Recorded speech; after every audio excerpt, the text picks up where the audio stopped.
Let's talk about this chain of events that went down in Amsterdam. So there was a soccer game with one of the clubs being this sort of like, hard right-wing Israeli football club. It's so weird to me. I was saying to you, like, I don't understand soccer hooligan culture because it's so weird to me that there's like politics associated with these different soccer teams. Well, it goes back to the original like brawling days in Europe, right? So like, remember, I mean, if you read a lot of the history about post-World War I Europe, there was like a real fuse of outside gangs, soccer hooligans, and others who would be explicitly affiliated like with the fascists or with the socialists or the communists or the others. So it's actually very, very interesting if anybody's, like Peaky Blinders goes into it a little bit, if anybody watches that show. It's very distinct. It's a Euro thing. It does not exist here at all. So anyway, it was somewhat predictable because there is a large pro-Palestine population in the Netherlands, and specifically among the like Muslims in the Netherlands, of which there is a significant number, that this could be cause for trouble. And in fact, there were some politicians who were like, guys, we got to take steps. Like, this could be a real issue, because it's not like these Israeli football fans just show up and mind their business. As we will show you in some future videos, they were out chanting death to Arabs and bragging about how many Palestinians they murdered and vandalizing and burning Palestinian flags and attacking Muslim cab drivers and etc. And so there was an ugly and violent response to that. And I'm not justifying any of this violence all the way around. But by and large, the way the media covered this was as if the perfect little angel Israeli football fans minding their own business came to town, and then they were viciously hunted in the streets simply because of their religion. And obviously that lacks a whole lot of context. And you can imagine if the shoe was on the other foot, and it was a group of Muslims who went to a town and were marching around chanting death to all the Jews and we're going to murder your children. I don't think that same context would probably be missing from the events that ultimately unfolded. So emblematic of this whole situation that went down and turned extremely violent and led to, hospitalizations and the Israeli fans having to be like airlifted out by the Israeli government, Sky News aired a video that was actually somewhat honest about what unfolded and what led to the events. And then after they posted it, they had to take it down because providing that context and telling the truth about all of the events and how they unfolded was apparently too much. Let's take a listen. Violence in Amsterdam left at least 5 people injured and dozens have been arrested. But what happened? Supporters of Israeli football club Maccabi Tel Aviv arrived in Amsterdam ahead of their UEFA Europa League match against Amsterdam club Ajax. On Wednesday, social media videos verified by Sky News show Maccabi Tel Aviv fans tearing down Palestinian flags from outside of homes. Other social media videos appeared to show residents chasing Maccabi Tel Aviv fans.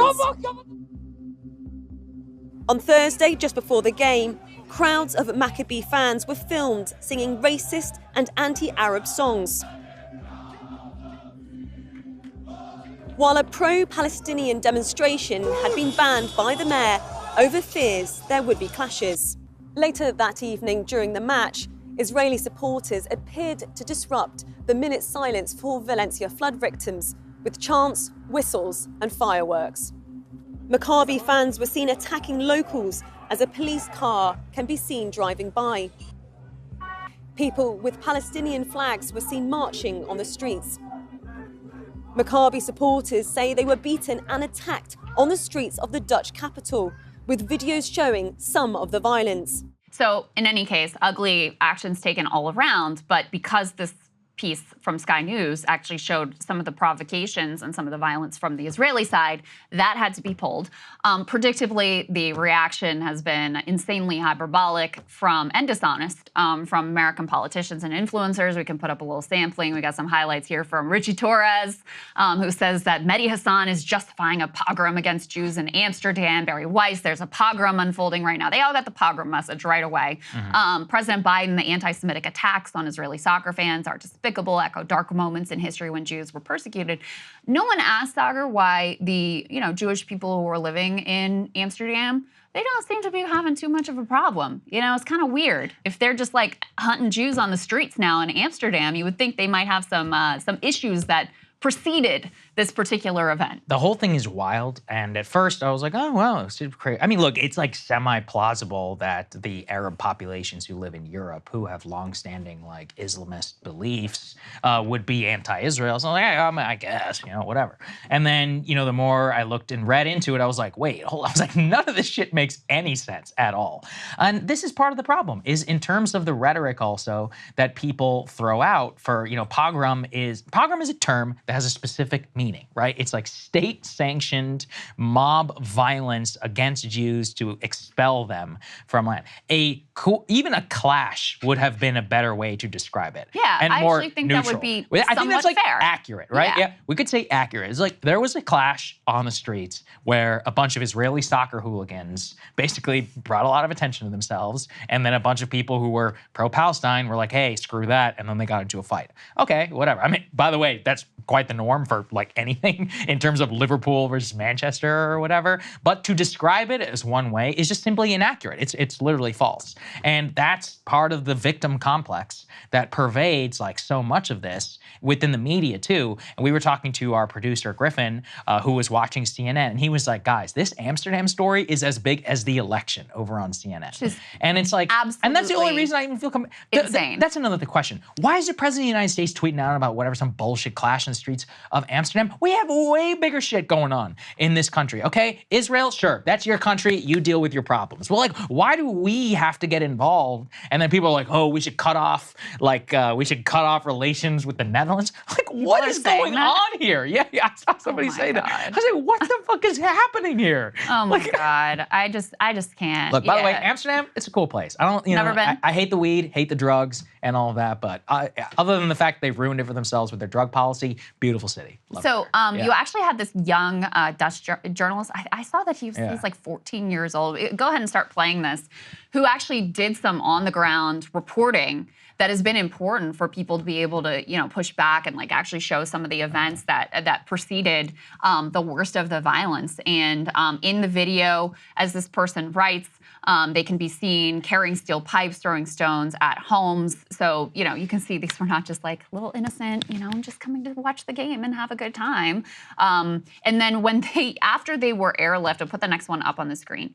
After they were flown out by the Israeli government back to Israel, here they are arriving at Tel Aviv airport. And guess what they're singing? IDF will F the Arabs. Why is school out in Gaza? There are no children left there. So again, like, even after all of this, like, this is who we're talking about, okay? These are not some just like innocent minding their own business people. This was part of the provocation along with actual violence, vandalism, etc. So just a thoroughly dishonest telling of events and reporting of events that has the impact of, if you're just like a regular Jewish person taking in this narrative, regular person in general, you would feel like, oh my God, like people are just being hunted out there for no reason. And it doesn't help people make sense of the world and understand cause and effect and how this all ultimately unfolded. And again, I am not, I think violence all the way around abhorrent. I don't think it's the way to respond to even the ugliest of provocations, such as these. But you have to be honest about the events that actually unfolded. Hey, if you like that video, hit the like button or leave a comment below. It really helps get the show to more people. And if you'd like to get the full show ad-free and in your inbox every morning, you can sign up at breakingpoints.com. That's right. Get the full show, help support the future of independent media at breakingpoints.com.